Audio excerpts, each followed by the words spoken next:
नमस्कार, आप देख रहे हैं आज तक। मैं हूं आपके साथ रोहित सरदाना। शाम के 5 बजने वाले हैं और वक्त दंगल का हो गया। एक्टिविस्ट दिशा रवि की गिरफ्तारी से उठा हुआ तूफान थमने का नाम नहीं ले रहा। जिस टूल किट के आधार पर 26 जनवरी की हिंसा के मामले में दिशा रवि गिरफ्तार हुई है, उसे लेकर दिल्ली पुलिस के सूत्र बड़े दावे कर रहे हैं। दिशा रवि का एक व्हाट्सएप चैट भी सामने आया। यह चैट तब का है जब गलती से क्लाइमेट एक्टिविस्ट ग्रेटा थनबर्ग ने टूल किट ट्विटर पर डाल दिया था। इस व्हाट्सएप चैट में दिशा ने साफ तौर पर यह आशंका जताई थी कि वो अब यूएपीए कानून में फंस सकती है। इस बीच टूल किट से जुड़े नए नए किरदारों का खुलासा भी हो रहा है। कनाडा में रहने वाली अनीता लाल से लेकर पाकिस्तानी खुफिया एजेंसी आईएसआई के लिए काम करने वाले भजन सिंह भिंडर तक टूल किट का कनेक्शन पहुंच रहा है। दिल्ली पुलिस के सूत्र यह भी कह रहे हैं कि अंडरग्राउंड हो चुका है इंजीनियर शांतनु। 20 से 27 जनवरी के बीच वो टिकरी बॉर्डर पर रहा था। इसलिए दंगल में आज का मुद्दा टूल किट से जुड़े इन्हीं खुलासों के मद्देनजर है। क्या दिशा रवि को विपक्ष का एक निहत्थी लड़की कहना भूल है? क्या दिल्ली पुलिस की जांच किसान आंदोलन से जुड़े नेताओं तक भी पहुंचेगी? और क्या अब खालिस्तान की साजिश का पूरा खुलासा होगा? पहले रिपोर्ट देखिए, फिर बताते हैं आज दंगल में मेहमान कौन कौन है।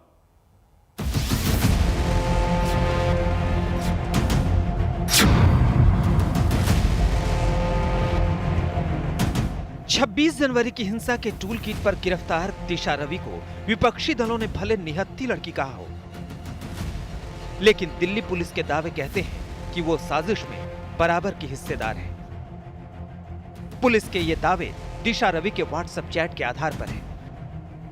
व्हाट्सएप चैट से खुलासा हुआ है कि 3 फरवरी को जब क्लाइमेट एक्टिविस्ट ग्रेटा थनबर्ग ने गलती से टूल किट ट्विटर पर डाला था, तो दिशा रवि घबरा गई थी। उसे इस बात का एहसास था कि यूएपीए के तहत उस पर केस बन सकता है।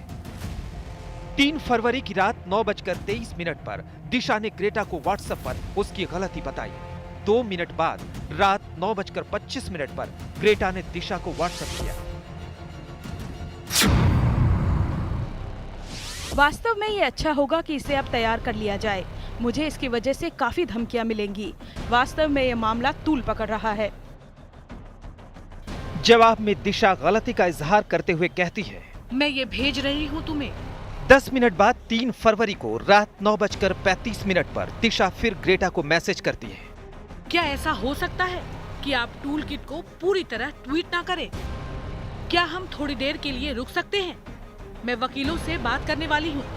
मुझे खेद है, लेकिन उस पर हमारे नाम है और हमारे खिलाफ यूएपीए के तहत कार्रवाई हो सकती है। दिल्ली पुलिस के हवाले से पहले इस बात का खुलासा कर दिया था कि दिशा रवि ने ही वो टूल किट ग्रेटा थनबर्ग को भेजा था, जिसे ग्रेटा ने गलती से ट्वीट कर दिया था। आज तक के पास दिशा रवि और ग्रेटा का व्हाट्सएप चैट भी मौजूद है, जिसमें टूल किट के लीक होने के बाद दिशा बेहद घबराई हुई हैं।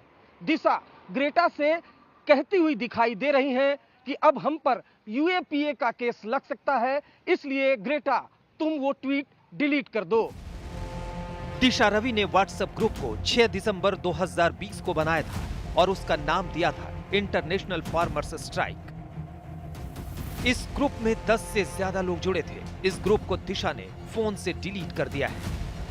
पुलिस ने इस व्हाट्सएप ग्रुप के और ज्यादा ब्यौरे के लिए व्हाट्सएप कंपनी से संपर्क भी किया है। इस बीच सूत्रों के मुताबिक पुलिस कस्टडी में दिशा रवि ने अहम खुलासे भी किए हैं। दिशा रवि ने पुलिस के सामने कई नाम लिए हैं, जिसमें एक अहम शख्स विदेश में है, जबकि एक किरदार भारत में है। इस बीच दिल्ली पुलिस को टूल किट से जुड़े दूसरे चेहरे शांतनु मुल्क की शिद्दत से तलाश है। सूत्रों के मुताबिक 20 जनवरी से 27 जनवरी के बीच शांतनु किसानों के आंदोलन स्थल टिकरी बॉर्डर पर मौजूद था। ऐसे में अब दिल्ली पुलिस की जांच में किसान नेताओं की भूमिका की भी जांच हो सकती है। उधर टूल किट पर दिल्ली पुलिस की पड़ताल में अनीता लाल नाम की महिला का नाम मिला है। अनीता लाल के बारे में कहा जाता है कि वो कनाडा में रहती है। वो खालिस्तान समर्थक पोएटिक जस्टिस फाउंडेशन के एमओ धालीवाल की करीबी है। अनीता लाल वर्ल्ड सिख ऑर्गेनाइजेशन की सह संस्थापक भी है। पुलिस के मुताबिक टूल किट को तैयार करने में अनीता लाल भी शामिल थी। टूल किट केस से जुड़े ट्वीट्स खंगालने पर दिल्ली पुलिस को कुछ और भी चौंकाने वाले नाम मिले हैं। एक नाम है पीटर फ्रेडरिक का। उन्हीं के बीच में एक अटपटा सा नाम दिखेगा आपको, दैट इज पीटर फ्रेडरिक।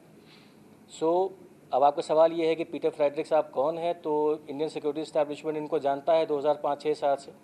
इनका नाम उभरा था, एक भजन सिंह भिंडर साहब हैं, BS भिंडर एलियस इकबाल चौधरी, जो ISI की K2 डेस्क के बहुत पुराने प्रोपोनेंट रहे। उनके साथी होने की वजह से इनका नाम 2006-7 से इंडियन सिक्योरिटी एजेंसीज़ के रडार पे रहा है।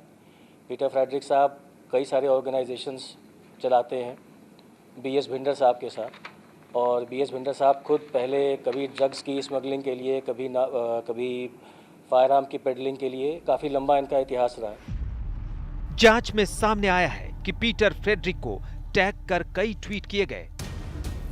पीटर 2006 से खालिस्तानी आतंकी भजन सिंह भिंडर उर्फ इकबाल चौधरी के संपर्क में है। पीटर फ्रेडरिक खुद को मलेशिया का बताता है और अमेरिका से ऑपरेट करता है। आतंकवादी फंडिंग में भिंडर का नाम आता है। इकबाल पाकिस्तान की खुफिया एजेंसी इंटर सर्विस इंटेलिजेंस की ओर से संचालित K2 डेस्क का प्रमुख चेहरा है। जाहिर तौर पर दिल्ली पुलिस टूल किट से हो रहे खुलासों को बेहद अहम मानकर चल रही है, लेकिन विपक्षी दलों से लेकर संयुक्त किसान मोर्चा तक पुलिस की कार्रवाई पर सवाल उठा रहा है। अब तो दिल्ली महिला आयोग ने दिशा रवि की गिरफ्तारी को लेकर पुलिस को यह कहकर नोटिस दिया कि उसकी गिरफ्तारी में प्रक्रियाओं का पालन नहीं हुआ। तंसीम हैदर के साथ अरविंद ओझा, दिल्ली, आज तक। तो आपको बता दें कि दंगल में आज हमारे साथ सुधांशु त्रिवेदी हैं, वो बीजेपी